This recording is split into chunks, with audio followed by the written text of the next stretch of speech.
গুনাহ যে আমাদের অন্তরে মাঝে মাঝে দাগ কাটে না তা নয়, বরং এই গুনাহ প্রকাশ পেয়ে যাক, মানুষ জেনে ফেলুক, এই ব্যাপারে যে আমরা ভয় করি না তাও নয়।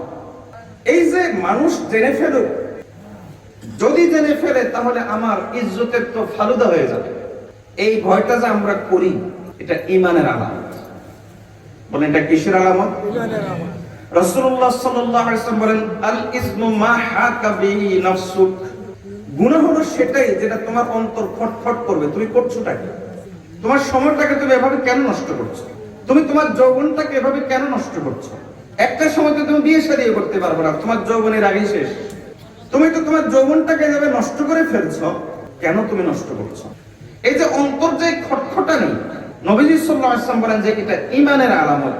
ওয়ায়াকরাহু আইয়াত্তালিয়া আলাইহিন নাস, আর সে যদি এই কথা অপছন্দ করে যে আমার রাতের 2টার অপরাধ যেন মানুষ না জানে, আমার রাতের 10টার অপরাধ যেন মানুষ না জানে, লোকচক্ষুর আড়ালের অপরাধ, টয়লেটে বসে বসে আমি যে অপরাধ করেছি এগুলো যেন মানুষ না জানে, দরজা জানলা বন্ধ করে আমি যে গুনাহগুলো করেছি এগুলো যেন মানুষ না জানে, এই যে ভয়টা করে, এই ভয়টা হলো ঈমানের আলামত। আপনি অমুসলিম দেশগুলোতে দেখবেন ব্যভিচার করার ক্ষেত্রে তাদের কোনো ভয়ভীতি নেই, স্বামী স্ত্রী লাগে না, বরং তাদের মধ্যে কিছু নতুন নতুন আত্মীয় আছে। নতুন নতুন আত্মীয় কি? যে আত্মীয়র নাম কোরআন হাদিসে নাই, যে আত্মীয়ের নাম না আল্লাহ বলেছেন, যে আত্মীয়ের নাম না রাসূল সাল্লাল্লাহু আলাইহি ওয়াসাল্লাম বলেছেন, সে আত্মীয় কি? সে আত্মীয় হলো বয়ফ্রেন্ড। বলেন বয়ফ্রেন্ড নামক কোন আত্মীয় কোরআন হাদিসে আছে? তাদের দেশে আছে। বয়ফ্রেন্ডের মর্যাদা তাদের সাংবিধানিকভাবে স্বামীর মতো। সাংবিধানিকভাবে তাদের দেশে বয়ফ্রেন্ডের মর্যাদা হলো স্বামীর স্তরে। তাদের দেশে আছে গার্লফ্রেন্ড। গার্লফ্রেন্ড নামক কোন আত্মীয় ইসলামে আছে? তাদের দেশে আছে। তাদের দেশে গার্লফ্রেন্ডের মর্যাদা স্ত্রীর সমান।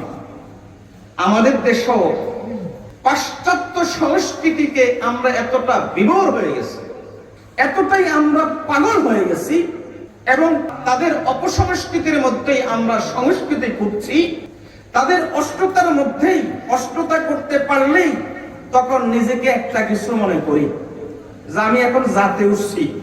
আমার মেয়ে শার্ট প্যান্ট পরে আমার বুক ফুলে যায়, এই চিন্তা করে আমি এখন জাতে উঠছি, আমি এখন জাতে উঠছি, মানুষ এখন আমাকে ধনী বলবে, আধুনিক বলবে। ও আল্লাহর বান্দা, তোমার মেয়ে বিশ্বাস হাজার মধ্যে কোনো আধুনিকতা নাই। বয়ফ্রেন্ড আর গার্লফ্রেন্ড ইসলামের দৃষ্টিতে কোনো আত্মীয় নয়। বয়ফ্রেন্ড তো হলো লম্পটের নাম, আর গার্লফ্রেন্ডটা হলো একটা বেশ্যার নাম।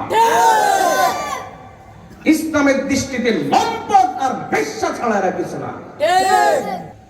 আছে কিনা আমাদের সমাজে? বলেন।